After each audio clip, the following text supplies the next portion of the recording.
ভাইজান, আমার এই বোঝাটা মাথায় উড়াই দিবেন, অনেক ভারী তো তুলতে পারতেছি না, একটু সাহায্য করেন না। হ্যাঁ ঠিক আছে, তুলে দিচ্ছি।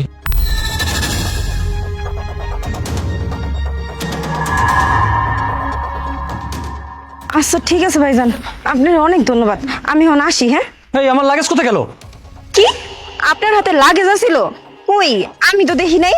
আর তুমি কি অন্ধ নাকি? তুমি দেখতেছো না যে আমার লাগেজ এখানে ছিল? আমি তোমার এটা মাথায় উঠে দিতে গেলাম, আর কোথায় চলে গেল? আর এটাতে আমার গুরুত্বপূর্ণ অনেক কাগজপত্র ছিল, আর টাকা ছিল অনেকগুলো। আসলে ভাইয়া, আমার মাথার বোঝাটা এত ভারী, আমি অন্যদিকে খেয়ালই করতে পারতেছি না। আমি সত্যিই আপনার কাছে কিছু আছে কিনা দেখি নাই। আর যাই, এইটা আরেকজনের কাছে পৌঁছাই দেওয়া লাগবে, আমার দেরি হয়ে যাইতেছে। ধন্যবাদ, আসি। আমার লাগেজ এতটুকু সময়ের মধ্যে এটা লাগেজ কোথায় চলে যাবে? না না, এটা আমার খুঁজতে হবে।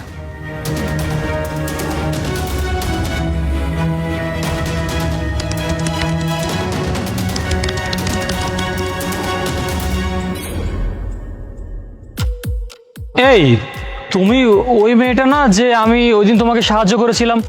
ওই দিন তোমার অবস্থা কি ছিল, আর আজকে তুমি কি ধরনের জামা কাপড় পরেছো এগুলো? কি, আপনি আমাকে হেল্প করেছিলেন?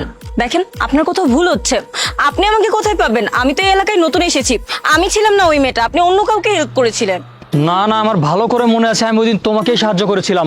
ওই দিন তুমি ভিন্ন এক কাপড় চোপড়ে ছিলে, আজকে তুমি জামা কাপড় চেঞ্জ করেছো, দ্যাটস ইট। আরে আজব তো, বললাম তো আমি ওই মেয়েটা না।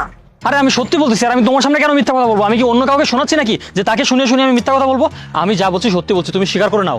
ও আচ্ছা, আমি এখন খুব ভালো করেই বুঝতে পেরেছি, এটা তোমার নতুন ভিক্ষা করার পদ্ধতি, তাই না? আরে আজব এখানে। হাই তানিয়া। আরে জয়, তুমি চলে এসেছো।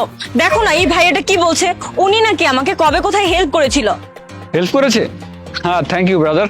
আরে তুমি ওকে থ্যাংক ইউ দিচ্ছ কেন? আমি তো ওনাকে চিনিই না। আজব, তো ওনাকে যদি নাই চিনো তাহলে এখানে দাঁড়িয়ে আছো কেন? চলো আমার সাথে আসো। এই, এই ঘড়িটা কার? হেই, এই ঘড়ি দেখেছিস তুই জীবনে? সেম টু ইউ, এই ঘড়ি তুইও কোনোদিন চোখে দেখিসনি, কারণ এই ঘড়িটা তোর না। এই, আপনি কিন্তু এবার বাড়াবাড়ি করতেছেন বলে দিলাম। কি, আমি এখন বাড়াবাড়ি করতেছি? শোন, এবার আমি সবকিছু ক্লিয়ার বুঝতে পেরেছি যে ওই দিন আসলে তুই আমার কাছে সাহায্যের নাম করে আমাকে ব্যস্ত রাখতেছিলি যেন পিছন থেকে আমার লাগেজটা চুরি করে নিয়ে যেতে পারে। দেখ, তুই কিন্তু এবার অনেক বেশি বেশি করতেছিস। তুই এখান থেকে যাবি নাকি আমি পুলিশ রাখবো? পুলিশকে ডাকার দরকার নেই, আমি গত 2 বছর যাবত পুলিশে ডিউটি করছি। আমি দেখলেই বুঝতে পারি যে কে ভালো কে খারাপ। হয়তো তোর প্রেমিক এটা বুঝতে পেরেছে, সেই জন্য এখান থেকে কাটতেছিল। হরে তানিয়া, ওনার হাতটা তো সত্যিই পুলিশ অফিসারের মতো। Police officer? হ্যাঁ, এটা পুলিশের হাত। থাপ্পড়টা খেয়ে নিশ্চয়ই বুঝে গিয়েছিস। আর শোন, তুই কি ভেবেছিস এখানে তোদের পিছনে আমি এমনি এমনি এসেছি? এই ঘড়ির মধ্যে জিপিএস ট্র্যাকার লাগানো আছে, তোদেরকে ধরার জন্য সবকিছু একটা প্ল্যান ছিল। ও শিট। ও শিট, তাই না? তোদের মতো মানুষের জন্য না, মানুষেরা মানুষের হেল্প করা ভুলে গেছে। তোদের মতো খারাপ লোকজনের শিক্ষা দিতে পারলে ওই দিন আমার শান্তি হবে। আর সেই জন্যই আমি আমার ডিউটি পালন করে যাচ্ছি। এবার চল থানায়, আর তোদেরকে নিয়ে এমন সাহায্য করব যেটা দেখে তোরা দুইজনে খুশি হয়ে যাবে। আরে না না স্যার, আমাদের আর কোনো সাহায্য টাহায্য দরকার নেই। আরে মূর্খ, আমি তোকে সাহায্যের কথা বলছি না, আমি তোকে শাস্তির কথা বলছি। চল থানায়।